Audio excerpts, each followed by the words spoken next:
Assalamualaikum warahmatullahi wabarakatuh. Salam Om Swastiastu, Namo Buddhaya, salam kebajikan. Sebelumnya izinkan saya memperkenalkan diri terlebih dahulu. Perkenalkan, nama saya Muhammad Rizky. Saya berasal dari Kota Batam, Provinsi Kepulauan Riau. Saya melanjutkan pendidikan di STPMD APMD Yogyakarta, program studi ilmu pemerintahan. Ketika saya berada di Kelurahan Girikerto, saya menemukan beberapa hal yang menurut saya cukup menarik, terutama pada desa ekowisata Panconya. Namun bagi saya tidak hanya desa ekowisata Panconya saja yang perlu saya lihat begitu.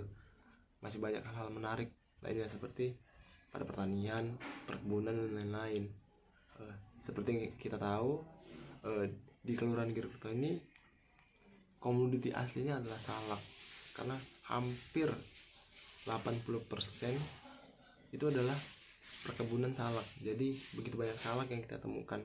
Para warga juga di sana juga menanam salak sebagai mata pencariannya sehari-hari.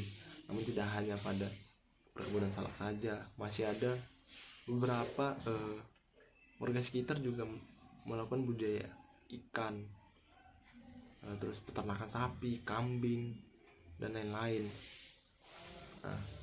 Tidak hanya sampai di situ, beberapa hal yang menarik juga saya temukan pada prosesnya peternakan sapi dan kambing ini. Dari kotorannya itu bisa dijadikan biogas dan juga pupuk. Ini kan salah satu hal menarik yang pernah saya lihat begitu. Dari kotoran bisa dijadikan pupuk maupun biogas. Selain warga Padukuhan Surdadi dan Gelogombo melakukan perkebunan, pertanian maupun perikanan, ada juga beberapa dari warganya memiliki kelompok ternak. Kelompok ternak di sini adalah ternak kambing, di mana dari kambing tersebut menghasilkan susu yang kemudian didistribusikan maupun diperjualbelikan. Selain susu,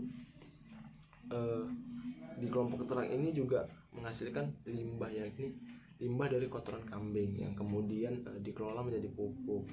Selanjutnya pupuk ini juga didistribusikan kepada petani maupun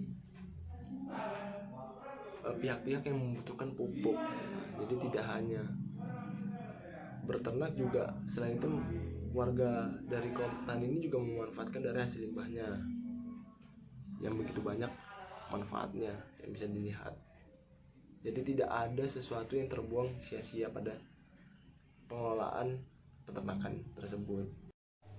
Tidak hanya sampai di situ, ketika saya berada di lokasi, saya juga menemukan berbagai macam problematika. Di antaranya yakni persoalan pupuk. Ketika saya bertanya oleh salah seorang warga